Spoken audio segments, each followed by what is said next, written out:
Get this battery hooked up. Got a customer on their way. So we're gonna try to pull it out. Let's see.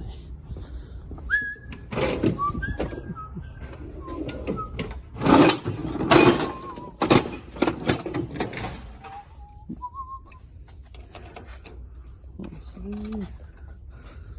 Get this thing tightened up. And of course, it is dead.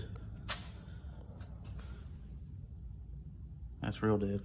So I guess let's just go grab a battery.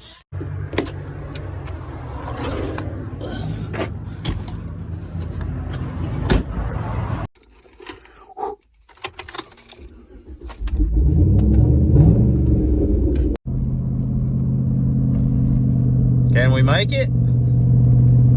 I don't know. Pay attention to your gauges, guys, because yeah, we're probably gonna run out. Hopefully not. Yeah. Well, we just left Performance Battery. We didn't run out. We just made it to the gas station. So let's get in here and get us some fuel. Nope.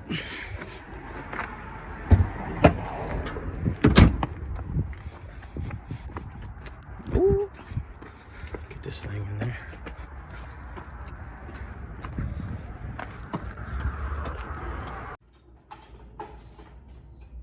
See if we can tighten this.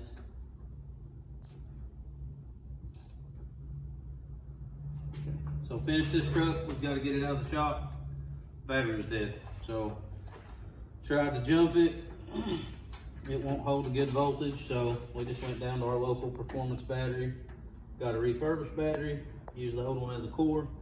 So now let's see if we can get this thing started and get it out of here.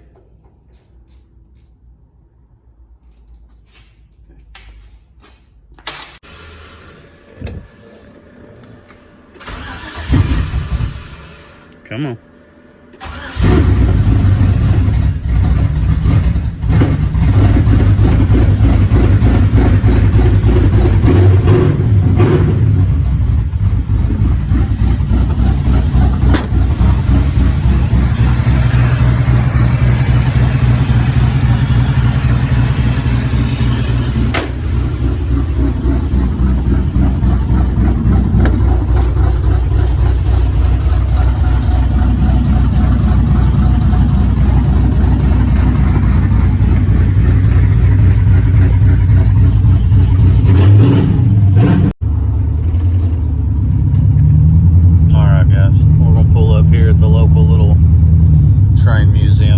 Call it. Got a bunch of cool stuff.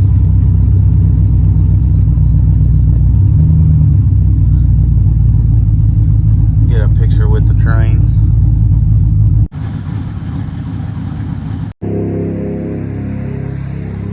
Alright, pulled this thing back out. Now I'm gonna show everybody kind of what I do as far as my job.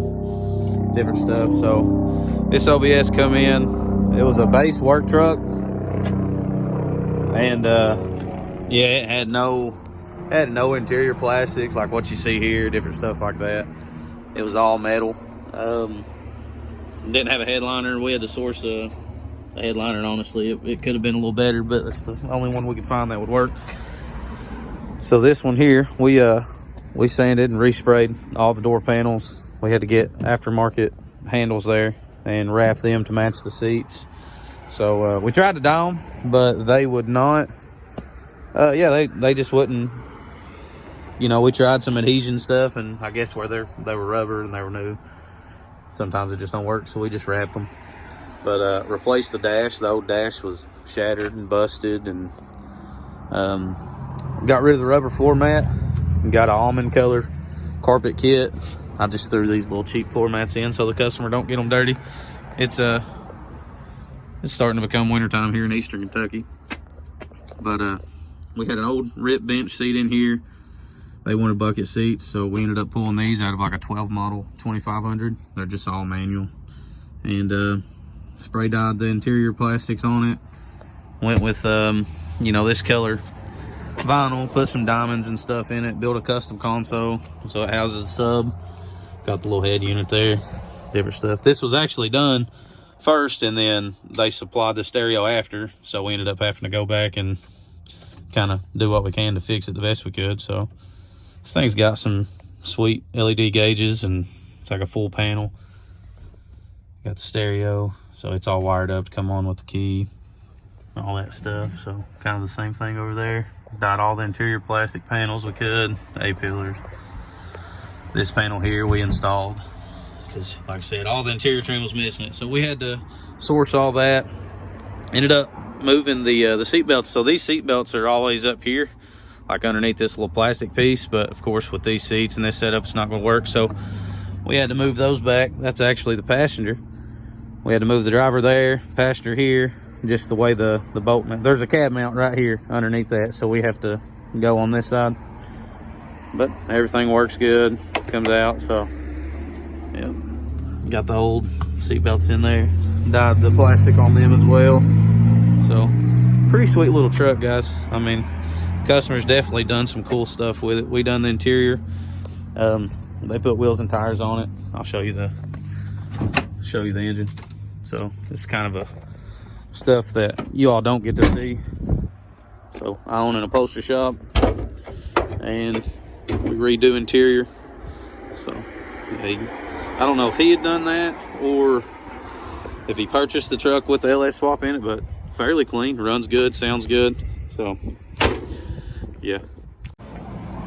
But overall, man, these little trucks have skyrocketed over the past little bit. I've got a couple of these. It's got a roll pan bumper. Just super clean little truck. I mean, the body's not perfect. I don't know what the customer's going to do with that, but got some huge wheels. Got the billet inserts on the grill. So yep, that one's pretty much done. I've had this one in the shop a couple months. Well, actually, I think since July of this year. Just we kind of went back and forth and had to source a bunch of parts here and there. It wasn't on the schedule. This is something I kind of took in as a favor for a guy that we do work for. And yeah, it just kind of is what it is sometimes. You know, if you don't have all the parts, it takes a little bit. So, but this is the next rig right here. So this is a 66 Malibu wagon. And this guy, he's brought us quite a bit of work. He builds cars for a living. And we was going to try to find this green color, like the little, it's like a mint or turquoise blue. But yeah, we couldn't match it 100%.